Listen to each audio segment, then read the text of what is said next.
Hello, everybody. It's good to have you all back. We have Sandra Soto, someone that I have met recently, and I'm really loving the vibe that I get from her. And I was so excited to learn that she's a spiritual director. So I wanted to also invite her and get to know her, but also learn from her insights that she has as a spiritual director. So, hey, Sandra, good to have you. Good to be here. Thanks, Dan. Appreciate it. Appreciate your vibe too. It's been great getting to know you. Yeah, thank you. So when you're not a spiritual director, what do you do? Can you tell us a little bit about yourself first? Sure. I work really at the intersection of education, faith, and justice, and I do that through projects, kind of freelance work consulting with a variety of organizations. And my background's in education. I was a public school teacher, elementary and middle school students in the past, and have really focused on different vehicles for social change. And education, I think, is a big one. And so all of my projects kind of revolve around healing and transformation for social change. You wouldn't consider yourself a minister. And I think in the most expansive sense of the word, but definitely not in any kind of traditional way. Tell me a little bit more about like how you got into spiritual direction. Wow. Well, that would be a long story. Yeah, it is. So Okay. yeah, I think I first learned about spiritual direction through the Episcopal Service Corps. I was a fellow in the Episcopal Service Corps, and that was kind of my first real exposure to having a spiritual director myself, Hmm. and really seeing the power of that presence, that accompaniment was something that kind of nudged me in that direction. Simultaneously, I actually was connected through the Forum for Theological Exploration, and having the opportunity to attend their Christian Leadership Forum and then actually pursue one of their grant opportunities. I was connected with a person who would end up becoming my own spiritual director a few years later.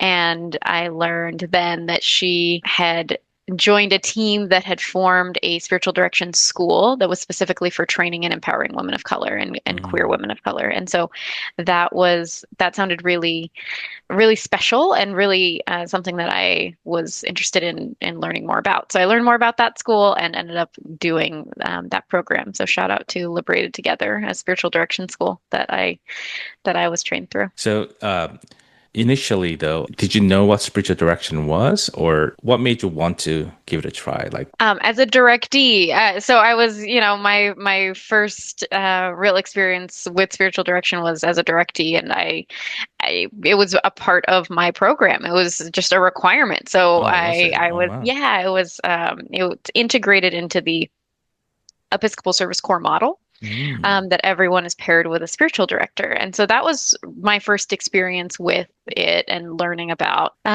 what that meant. And I think it's such a nebulous thing, right? It's like Yeah. it's really hard to describe, especially for people outside of that world. And I think that okay, I'm like I think there's something correct about spiritual direction being hard to describe Yeah. because I think there's something mysterious about it, just like there's something mysterious about the divine, right? And spirit, right? And so if it just wouldn't make sense if it could be really well articulated, I think we would be losing something actually. Wow, that's so fascinating that that program actually incorporated spiritual direction as part of the course or training. Do you know why they did that? Yeah, so the Episcopal Service Corps program and a lot of other programs, these like faith-based service corps, many of them actually require spiritual direction and have that as part of the experience. And I think they do that for a few reasons. One, I think it's a great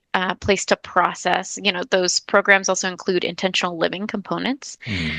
often, and so it's a great way to have a space outside of the house to kind of process what's happening and how people are, how you can attend to your inner life and inner world during a time of great transition and transformation for a lot of folks. And it also, I think, for myself and for others that I knew who were doing it during that specific time period, it's a great amount of discernment that people are going through, discerning their vocation as they're taking on internships in churches or even in nonprofit settings and figuring out what they're hoping for their future. I think it provides an opportunity and a space really to unpack a lot of that and do that in a like spiritually grounded way. Wow, that's fascinating because I always wondered whether seminaries, like, where I got my MDiv, that spiritual direction should have been part of it. And then Yeah. that's one thing that I'm kind of thinking about, like, why aren't we having this part as a part of our journey,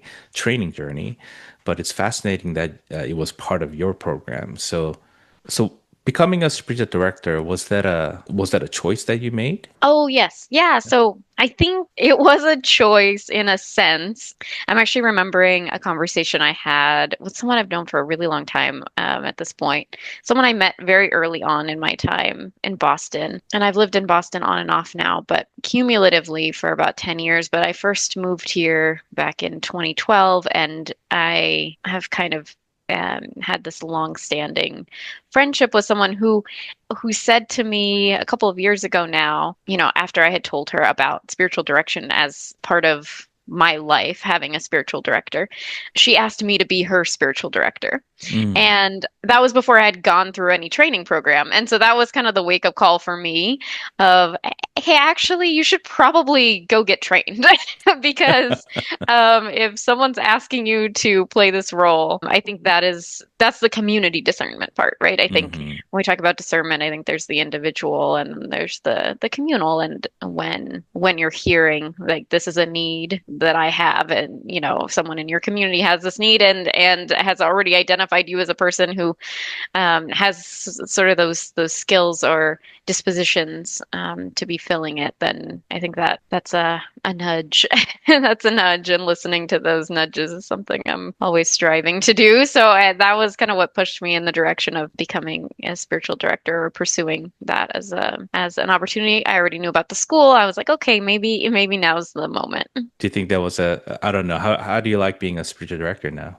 I like it. I like it a lot. I think it's grounding. It's a grounding experience and a very, I don't know, I don't think I've tried to put language to this yet, so you'll have Mm. to bear with me on this one. But I think it's so focused, right? Mm. Not quite focused. I don't know what the word is exactly, but it's very like the level of presence is so high. I think. And I really like that.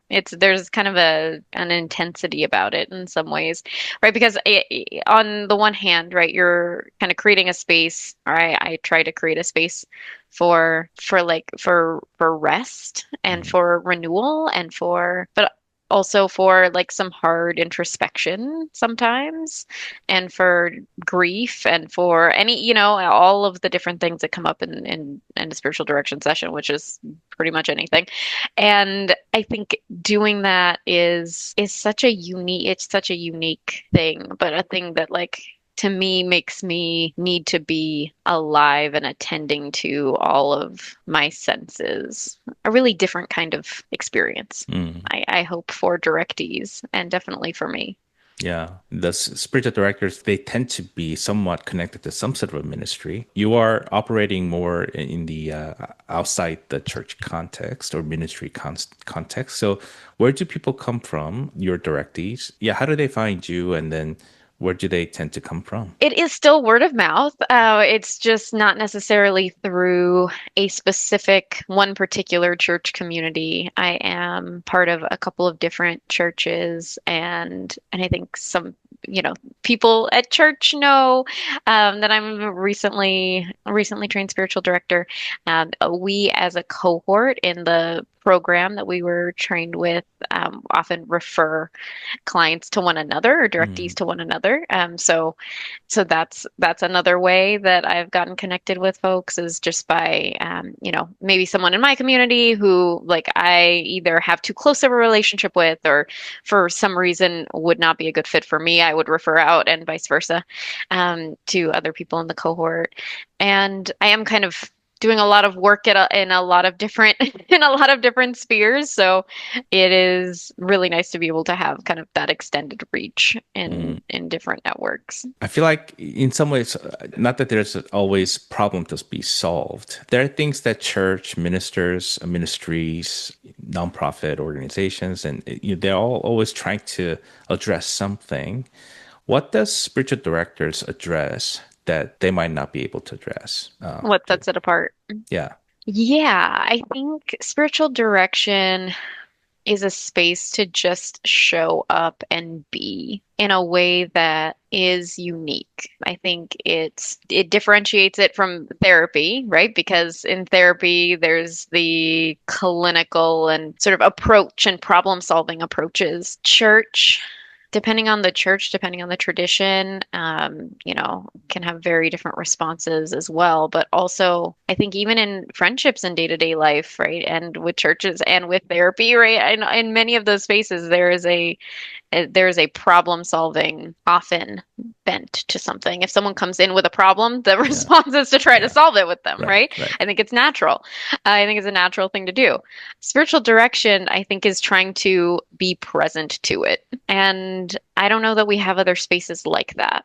Mm. One of the things that I find special about spiritual direction is the contemplative piece. I think some churches have more contemplative orientations to their worship or to their services, but I not all of them do. And I think that's something that is not 100% unique to spiritual direction, obviously, but I think that is a component of spiritual direction that really helped me as a directee, and continues to. Obviously, I still am in spiritual direction as well.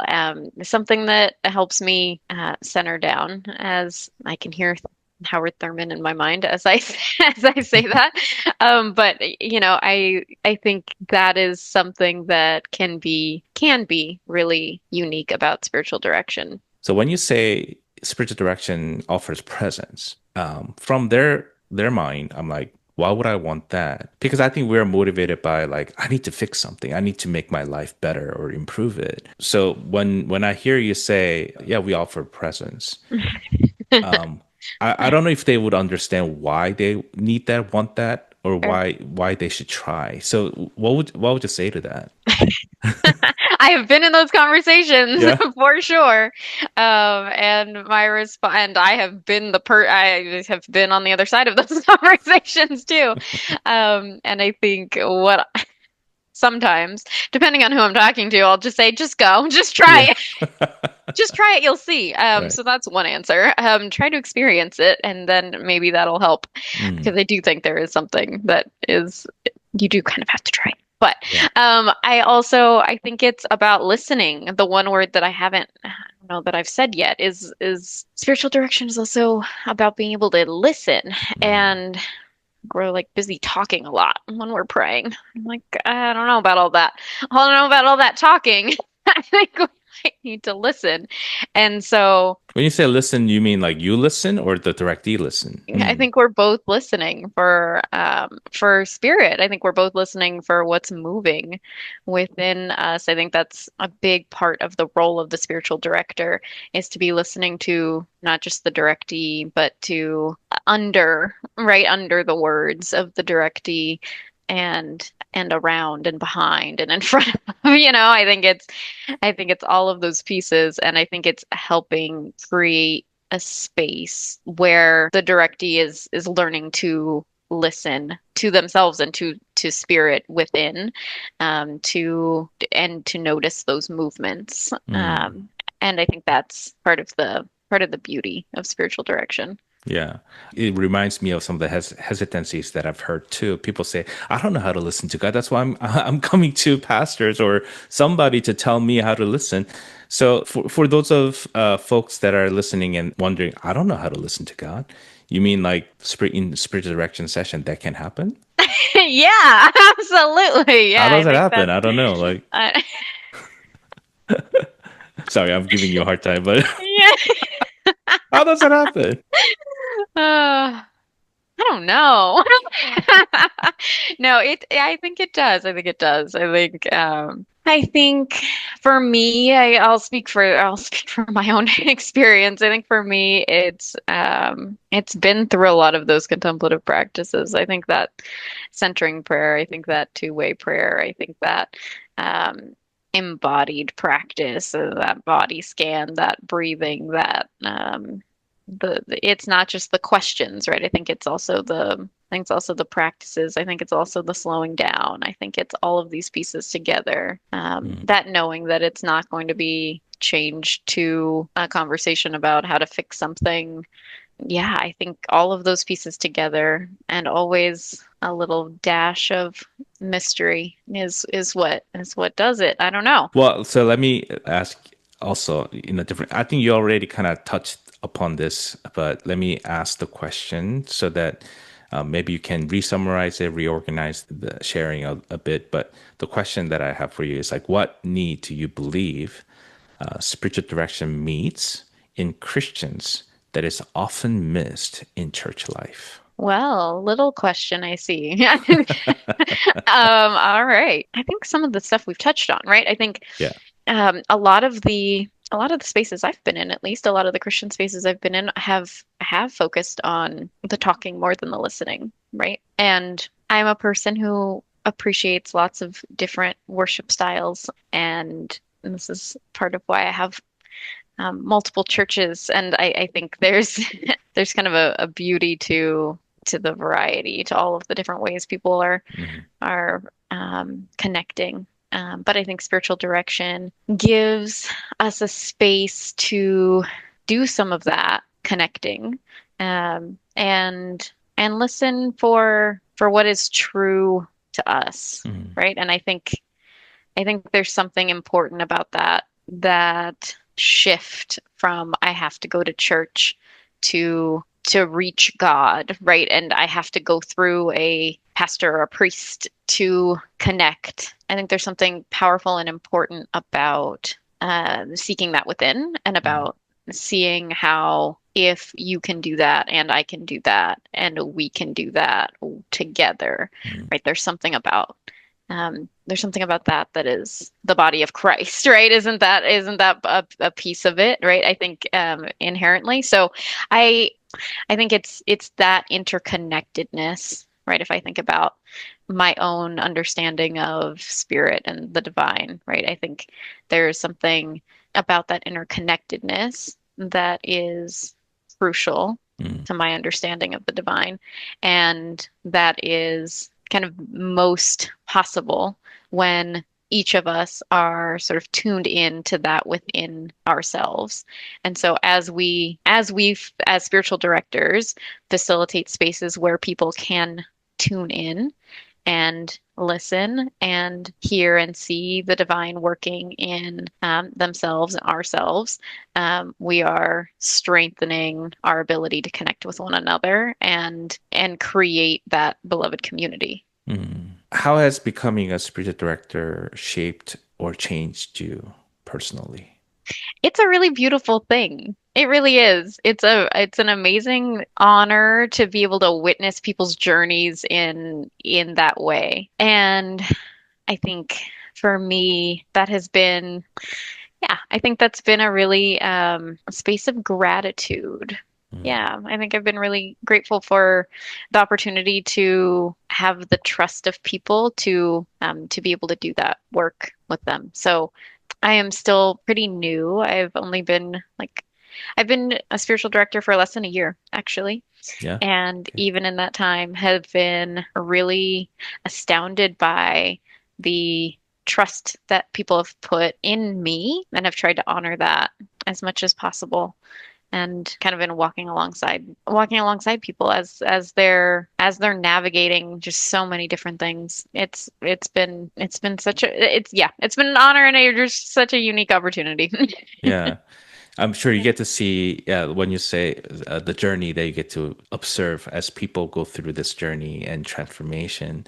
You yourself, you're growing, changing, and have different perspective.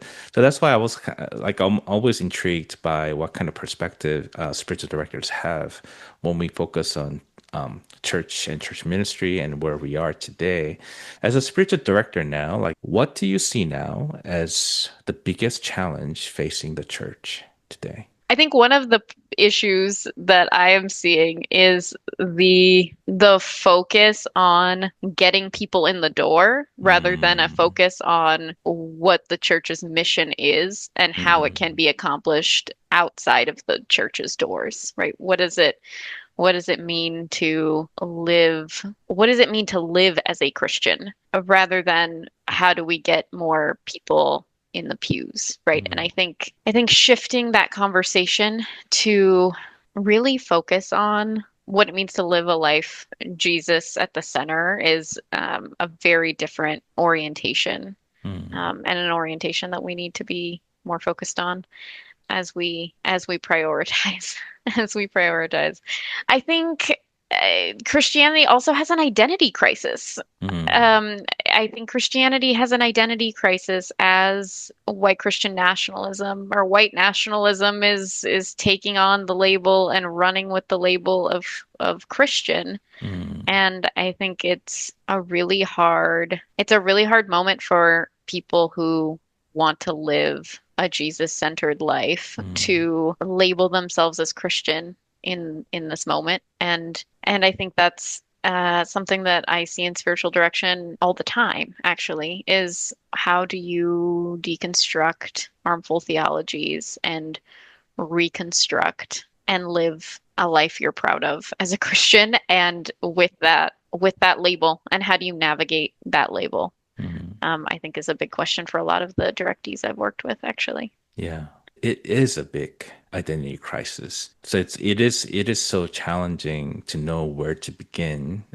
Those of us who tend to think about, I mean, me coming from the past of like, we got a problem, we got to fix it. So how do we do this? So I'm trying not to bring approach spiritual direction as a solution or an answer.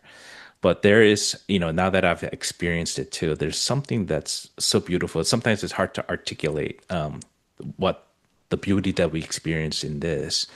But there's so much hope that I feel when we experience God in this way. So you were kind of addressing that a little bit. I feel like, churches are obsessed with getting people in the door. And then also we're pumping them out with some sort of mission. Like I feel like every time, when people come into the church, I mean, they're being taught certain theology, certain views and stuff like that.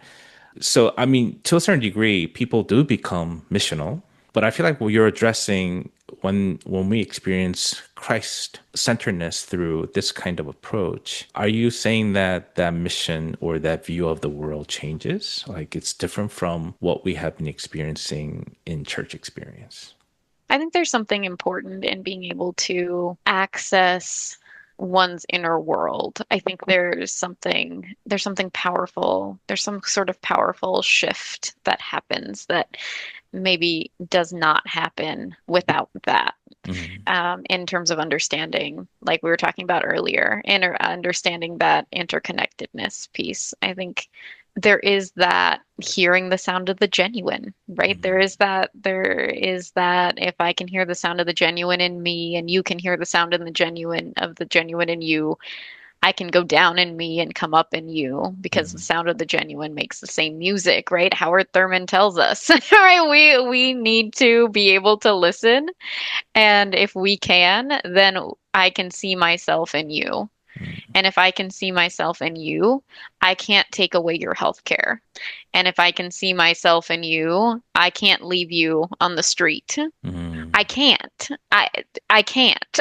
And I think if we have spaces where we are tapped in to ourselves and our listening, and we do that as a community, then that shifts the conversation because it shifts our understanding of who we are yeah. as intricately and beautifully interconnected with one another, where our futures, our safety, our security, our livelihoods, our liberation is bound up in one another's. And if we can make that shift, then I think that changes everything. I was just kind of reflecting on that yesterday. I was just talking to somebody about, well, Paul was describing the church community in the early days, that there was apostles, prophets, evangelists, and shepherds and teachers and so on and so forth. But then, the key word that really stuck out for me, like they do that work to build up the church or bring them to maturity or bring them in unity in Christ.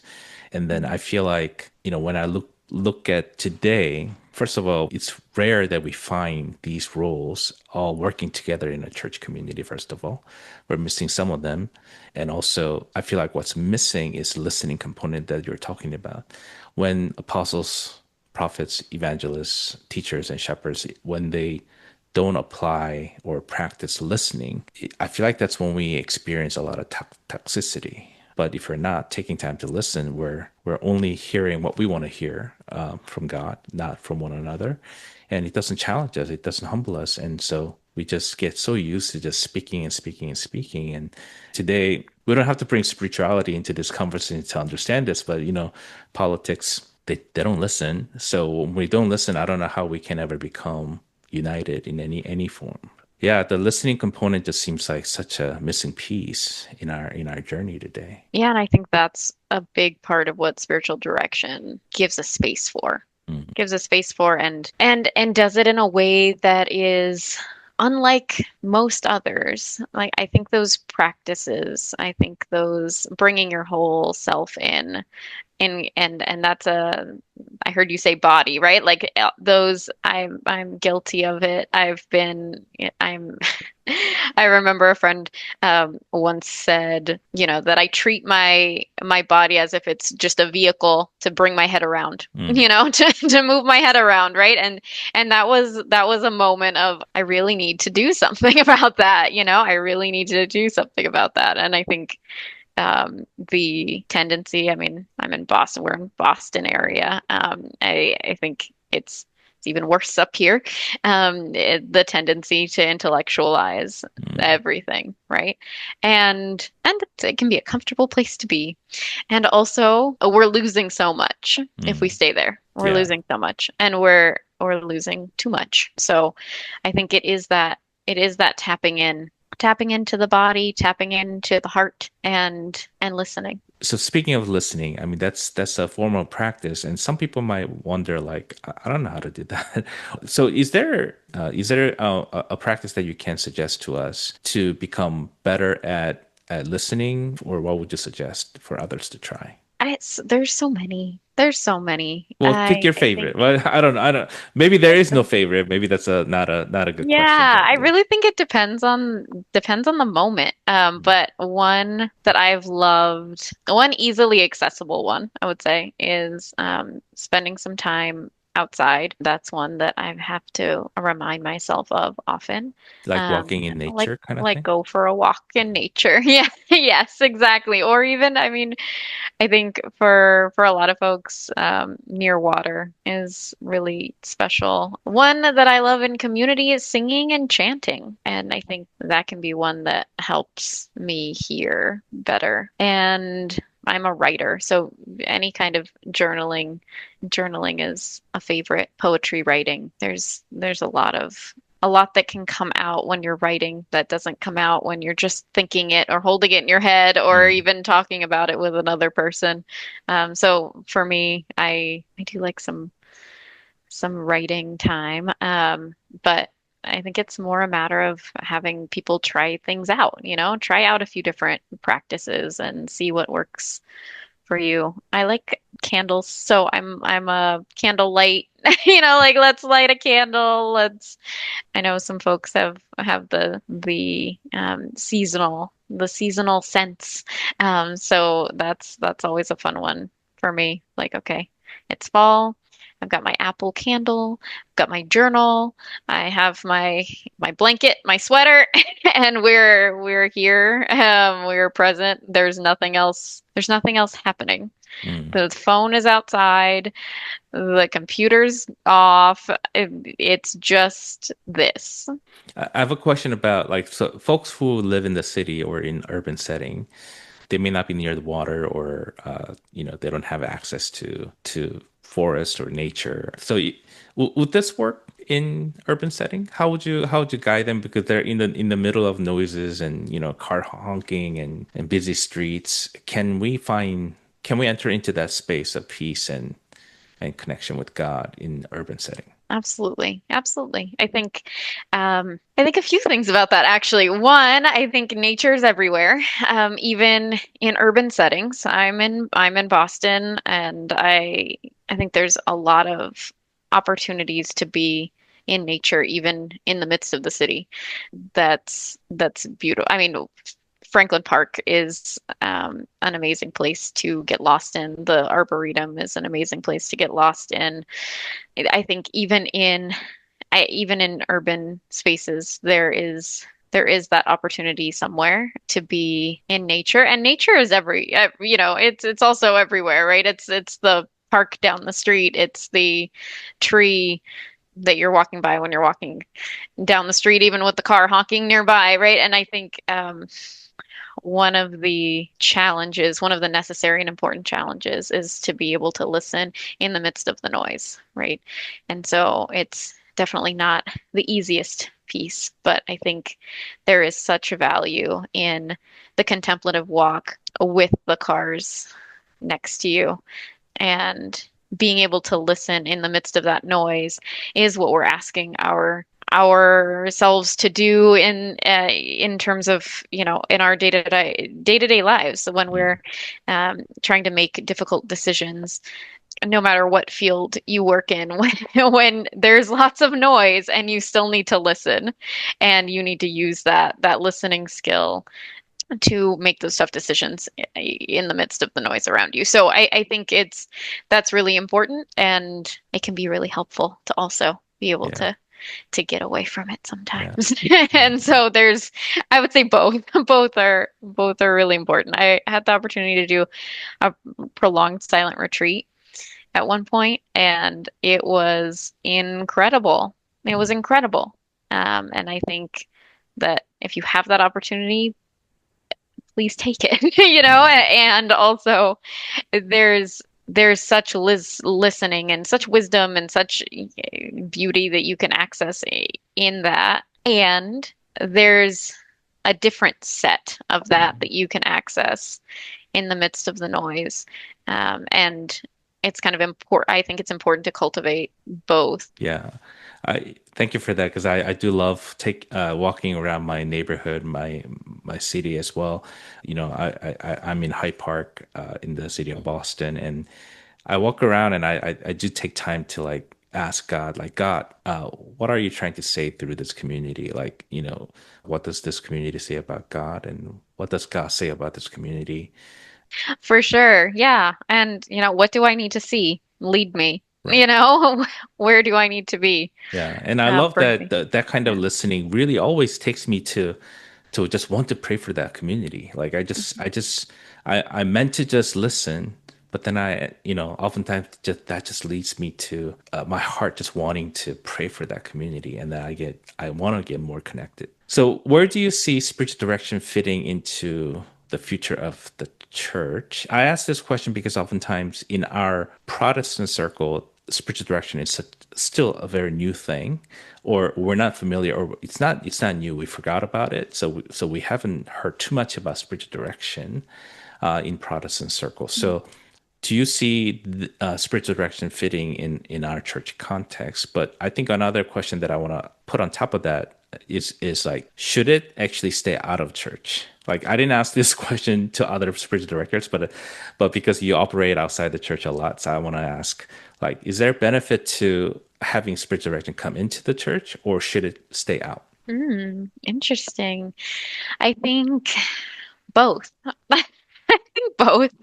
I think there's a lot of benefit to having it outside of the church, in that I think it feels like a space that is safe enough to challenge the church, Mm. um, in ways that it might not otherwise. So I think that is one of the benefits of. I think that's one of the benefits of having it outside of the church, is to be Mm. able to create a space where anything is fair game. Whatever you're actually truly thinking and feeling is fair game because if you can't say it out loud, then you can't address it and you can't explore it and you Yeah. can't really wrestle with it. And I think there's a lot of need for people who are part of the church to do that outside of the church. Mm. And I think there's a lot of ways in which spiritual direction can serve people who are not part of the church at all, in terms of the church as an institution, at least, to really see themselves as part of the church.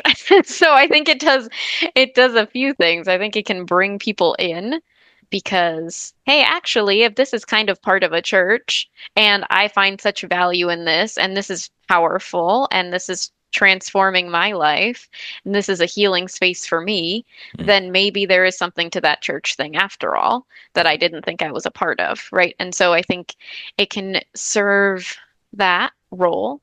Because I think it's never going to be totally out of the church necessarily.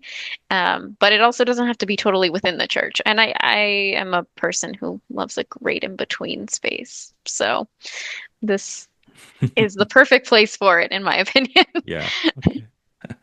Good.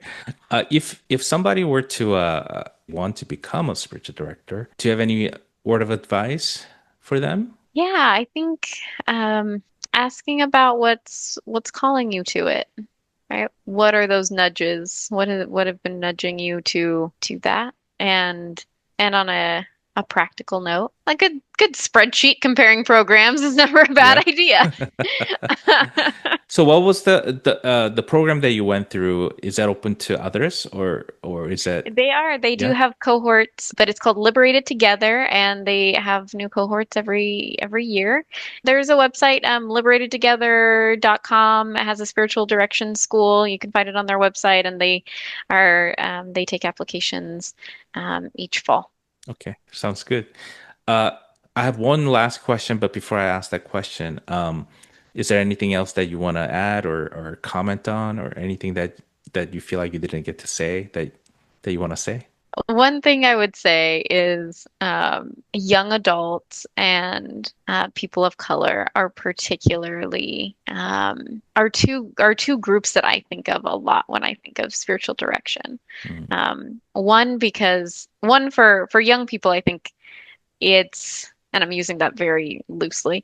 I think of spiritual direction as uniquely positioned to support people who are considering big life transitions. hmm And I think young adults are often doing a lot of discernment. So I think spiritual direction is a really special opportunity for young adults for that reason. And I would encourage folks who already know the power of spiritual direction to sponsor a young adult who is who maybe has never heard of spiritual direction but might benefit from it. And I think there's a lot of folks who would. And so if you know one in your life and you are looking for a way to kind of support their discernment in a way that maybe even as like a mentor or a family member or a friend, you can't necessarily do it in the same way. I think that's an amazing gift. And the other thing I would say is spiritual direction is often one of a few spaces that you really can show up as your full self and hopefully feel that healing presence, right, of spirit and in collaboration with another person and that community. And I think that's a really important opportunity for everybody. mm, But I think something really special for people of color. And I think that's also an opportunity for us to really think about what it looks like for us to really come together and how that means supporting and empowering people of color, especially with spaces that allow us to be our full selves. yeah, yeah. I feel like we need people of color in to become spiritual directors too. Oh, absolutely. Yeah, Yeah, yeah. absolutely. And I think that's how Liberated Together was born, right? I think there was seeing that need and that lack opportunity, the lack of programs that really center people of color, and having a program that does that is already unique. Last question I have for you is so if anyone that's listening and love your vibe and wanna have you as a as their spiritual director, how do they find you? That's a great question. That's a great question. So far I have been entirely word of mouth. I don't actually even have a website up Mm. yet. But feel free to reach out. I can give an email address and feel free to send me an email. But I think right now I would say that's the best way to reach me.